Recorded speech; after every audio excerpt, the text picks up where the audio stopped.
عزیزانو یو صاحب دل ما لیدلی هغه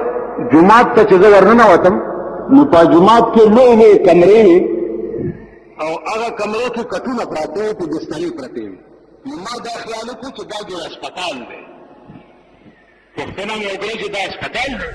چې نه دا خو جومات دی نه دا محراب دا کمرې دي هسپتالونه پکې دومره ډېر څنګه پراته دي نو دا د طالبانو کټونه دي که دا مولانا صاحب چې دی ټول یو ورته سبق ویلی چې شپه شوه طالبان په دې کټونو کې څه دي زه ورته پاتې شو هلته مې شپه کړه چې شپه مې کړه نو سهار د چایو ټایم کې هغه بزرګ چې هغه په خپله یو لوی دیچکی په نغري باندې باندې کو او چای پخې کړې بیا یو طالب به راتلو یو نیم کاسه به لاس کې لویه لویه نیولې وه او مولانا صاحب ورته ډکوله او تلو به بس کړې خو چې چای ختم شوې بیا مولانا صاحب په آخر کې یو پیاله چای په خپله مسکلې او بیا په مسله باندې کېناستو دوه نیم سوه طالبان ورته کېناستو درس یې شروع غرمه چې شوه روټۍ چې طالبانو ته ولګېده نو ده ورته په دې دواړو لاسونو کې اوبه نیولې وي او په دې صفونو به ګرځېده چا به چوبس کړې وي مولانا صاحب به ورکول چې روټۍ ختمه شوه نو هغې نه پس بیا مولانا صاحب په خپله روټۍ وخوړه ماسپښین لمونځ شو بیا په مسله کېناستو او درس یې شروع تاسو وایئ په ایمان چې د داسې سړي تصور هم په ټول پاکستان کې کېدی شي ځکه چې اولیا خو تاسو هم یئ که نه تاسو چې درې ورځې جومات ته لاړ شئ په څلورمه ورځ د جبرائیل علیه السلام په تمه یئ چې درې ورځې لمونځونه مې وکړه جبرائیل لیټ شو رانغی د داسې خلکو تصور هم کېدی شي نو عزیزانو مولانا روم تش ملا و لیکن چې صاحب دل سره ملاو شو نو مولانا روم ته جوړ شو اوس هغه مولانا روم یو کتاب لیکلی دی چې هغې ته مثنوي وي او دا هغه مثنوي په یو شعر باندې علامه بحرالعلوم چې کوم باسونه کړي دي زه به تاسو ته څه ووایم په یو شعر بیا دې مولانا روم چې د رسول الله صلی الله علیه وسلم څومره معجزات چې دي هغه ټول په نظم کې راوستي لکه یو معجزه دا وه چې په کومه شپه چې رسول الله صلی الله علیه وسلم د معراج نه راغی نو ابو جهل ته پته ولګېده چې دا زمونږ د ملک پیغمبر چې دی هغه وایي چې زه بېګا اسمان ته تللی وم نو هغه په لاس کې کاڼي راوړه چې کاڼي راوړه نو رسول الله صلی الله علیه وسلم ته ودرېده ورته داسې کوي چې گر رسول چیست در مشتم نهان گر رسول چیست در مشتم نهان کہ خبردار راز آسمان کته پیغمبر نو ته وایه که نه زما دې لاس کې څه شی دی وایه ته چې د اسمانونو په راز باندې پوهېږې نو په دې بل پوهېږي که نه چې زما دې لاس کې څه شی دی مولانا روم وایي چې اول ټکی ورته دا کړی و چې څنګه اندر کفے بو جہل بود سنگہا اندر کفے بو جہل بود گفت اے احمد بگو تا چیست زود کانی پر لاس کی دیو وہ زما دے لاس کی خوش ہے تو چلا اسمانوں میں خبر پڑے گی داؤ دیکھیں سید رسول اللہ صلی اللہ علیہ وسلم نے فرمایا کہ استاد لاس کی خوش ہے اور کدا استاد لاس کی سدی دا خبر ہوئی ابو جهل ورته وایي چې زما لاس کې څه دي هغه نشي ویلی چې زه څه شی ما خو ته یې ووایه وایي نه دا ستا لاس کې څه دي دا به په خپله ووایي نو د په ګوته باندې د ده د لاس ته داسې اشاره وکړه په ګوته د لاس دننه نه د ابو جهل آواز راووتو چې لا اله گفت الا الله گفت لا اله گفت الا الله گفت گوہر احمد رسول اللہ صف کان دننه آواز وکړو چې لا اله الا الله محمد رسول الله من دا ابو جهل په لاس کې کاڼي یې دومره یو ابو جهل هغه کاڼي په ځمکه راونیسته او پیغمبر ته وایي چې یاره تا نه تیز جادوګر به بل نه وي په کاڼو دوم جادو اثر وکړو دا جواب کړ د دې په جواب کې پیغمبر ورته وایي چې اللهم اهدک، الله دې تا ته هدایت کړي. کې اسانه خبره چې دې جواب دا وکړو او پیغمبر ویل چې یا الله ورمېږ مات کا، پیغمبر دې ورته کته ورمېږ به مات وي کدا څنګه، او الله ته چې ورمېږ ماته هغه ګران کار نه دی کده وای کنه خو امر کړه تاسو ورمېږ ورته ماته ګران کار چې دې سره کوي یو څه ګرفتار لاره راځي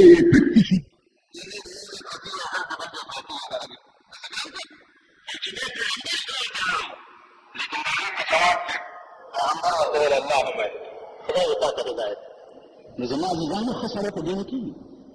امتحان راغی، امتحان د لارې روانې دا نن سره جهد افغانانو ډېری ورته وي را روانو منو. اوس یو سړی روان دی چې نظر کې لږ فرق دی، نو هغه بل یو انکر خان روان و، هغه سره یې داسې ټېله وواله چې ټېله وواله نو ورمنډې کې د لاس نه ونیوه کېتو الله الله نو ورته ولې چې تېرېږي چې ما سره ټېله وواله هغه والله کمې لیدلی یار خدای ته नहीं खुदा ने खराब करे रास्ते से जाने का तरीका भी नहीं अंदाज दाखिल एदा बनी आदम एदा de सरी जानन अडोगा जरताई जंगलाने से चालू शो नाजीजानो खबर आता چې خسرې ته ډېر ګران تا ډېر ګران دا یاد لري عزیزا پیغمبري نشمه پیغمبري شوه دادا چې د هر بد په بدل کې به حق نیکی بنیکی کار خرانس یو سړي ور سره نیکی کړي دا تل ور سره نیکی کې دا د خرو کار دی لکه یو خر یو ته سټ ګړی یو بل خر بل ته سټ ګړی بدی بدی کار سګانس یو سړي ور سره بد کړي او تل ور سره بد کې دا د سپو کار دی. اوس کنور هیڅ نه لیدلی او په ټپو یې سپي خو هم لیدلی کنه ها نه ټول وایي په دې ګرمۍ کې د خبرو تاب نه لرم په ایمان درته ما خو سپي خو هم لیدلی کنه یو سپی چې بل سپی وګوري څه چل کوي چې یو سپی بل سپی وګوري چې تلا د کمه راښکاره شي تاسو دا کنه نو بدي بدي کار سګانس یو سړي ور سره بد کړي او تم سره بد کړي دا د سپو کار او د سړو کار څه دی نیکي بدي کار مردانس یو سړي ور سره بد کړي او تو ور سره خو کې دا د سړو کار. یو پیر ته سړی راغی وی جی زه ښه سړی کېږه هغه ورته په ارام کښېنه ښه سړیتوب ډېر ګران کار وی نه جي زه ښه سړی کېږه وی نه شي کولی وی زه ښه سړی کېږم جي ما سره لږ کوشش وکړه وی زه ورځه زما لنګر کې کار کوم لنګر ته اواز کړی وی ده باندې دال مال پخوئ ته نغرۍ مغرۍ پې صفا کوئ چې یو میاشت تېره شوه نو د پیر صاحب یو چوالي ته وایي جمعداران چې یا دا د جنګۍ ټوکری د په سر ده په دې سړي ځان ټینګکه داسې پوهوی راوړ نو جمعدار ورغی داسې ټوکرې پې ووالو او ټوکری پې ور واړوله چې ور واړوله د هلک را منډه کړی دا چواری د دې مرۍ نه ونیو او د ځمکې ته یې را خطا کړ. پیر صاحب ورته پټ ولاړ ویل ها تا چې ویل چې زه ښه سړی کېږم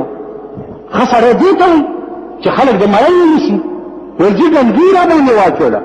ویل چې ګندګي را باندې واچوي او ته ورته دعا وکړې دا ښه سړیتوب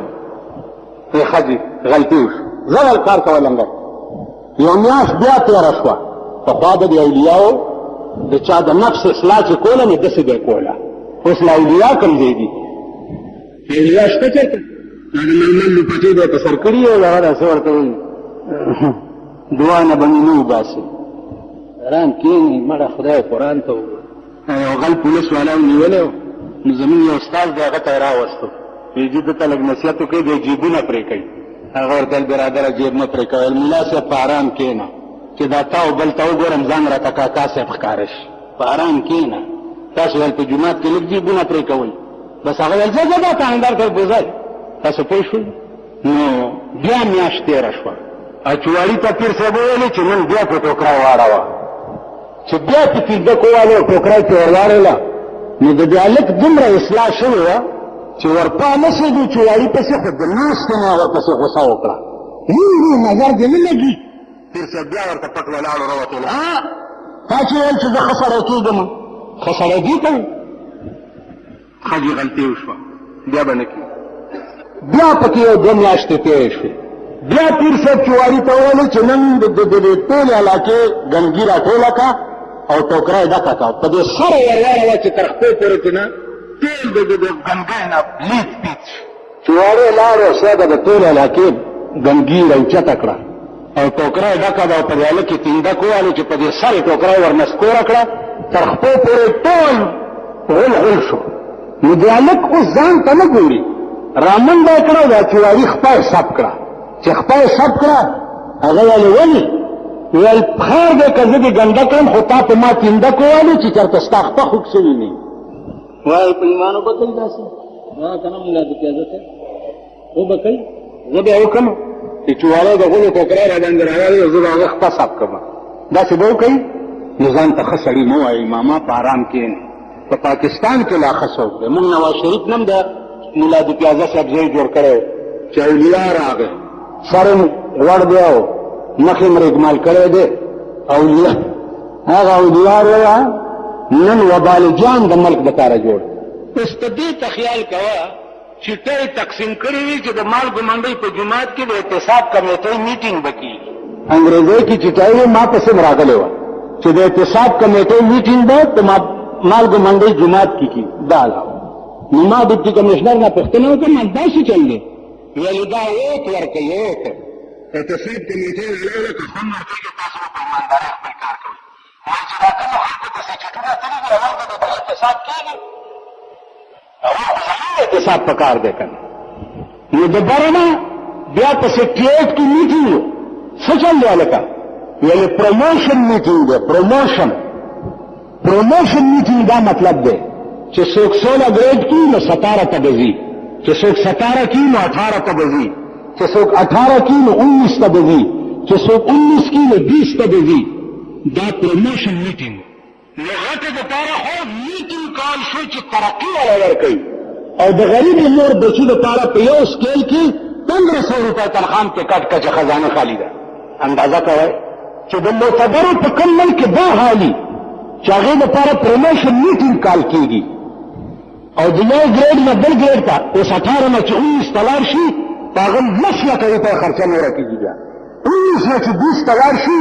هغه بیا اسمان سره خبرې کوي. نن د 18 ګریډ افسرانو بنګلو تاسو وګورئ کم از کم 4-5 لاک روپۍ ماور په هغې خرچه ده او د 20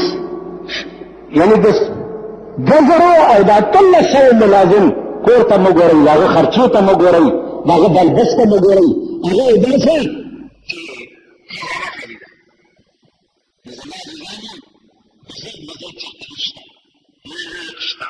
قسم په خدای د ما تېره جمعه تاسو ته ویلي چې دا مونږ لږ ښه یو که نه وسم نشته. که وسم ورسي مونږ د ټولو نه زیات پړانګان او شرمخان یو، د ټولو نه زیات. خو خدای دې وس نه راکوي، خدای دې وس نه راکوي. عزیزانو که ښه سړي ځان کول غواړئ ښه سړي نو دې ته به ښه سړی وایي چې څوک در باندې غول واچوي او ته یې خپې سب کړي، غول در باندې وغورځوي او ته یې خپې سب کړي، هله به ښه سړی کړي. ښه سړی په تش ګیرې په تش منځونو د حج کولو د پاکستان چې هر کال حج ته خلک لګي د سرکاري خزانې نه، دا خزانه د دوی د مور ده، دا د دوی د مور په مهر کې راغلی ده او بیا نږدې لکپتیان او کروړپتیان کور هم د میردین جومات شه. نو داسې سړی خو نه دی چې د روټۍ دره کې نه لګي نو سب په اللهم خدای پرتوب کېږي لګي نه هغه خلک. بیا په پاکستان هاوس کې په مکه کې چې دی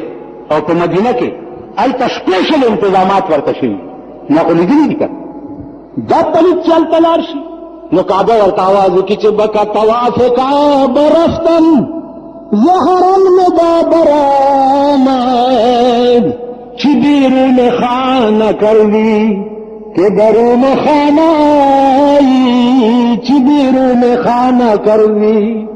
بزمین چو سجده کردن ز زمین دا برآمد بزمین چو سجده کردن ز زمین دا برآمد کہ مرا خراب کردی تو بسجده ریائی تزمکمی چو سجده اکرام زلکی راتا آواز اکرو زلکی راتا ہوئی कि मरा खराब कर दी कि बे सजदे आई जदे पली तकरम चिदा दरिया कारे सजदे पमा लगाए जदे पली तकरम चिबतवासे का दरस्तन बतवासे का दरस्तन जहरन निदा दरामद बतवासे का दरस्तन जहरन निदा दरामद चिबीरून खाना कर दी के दरून खाना आई चिबीरून खाना कर दी वो काबे तवाफ तमाम महरम राता आवाज को चौपलिता और मुर्दारा दार्द सदुनिया वो लड़ला पलिता देखला चला दन न उसराले दार्द दुनिया तली तक दन न राले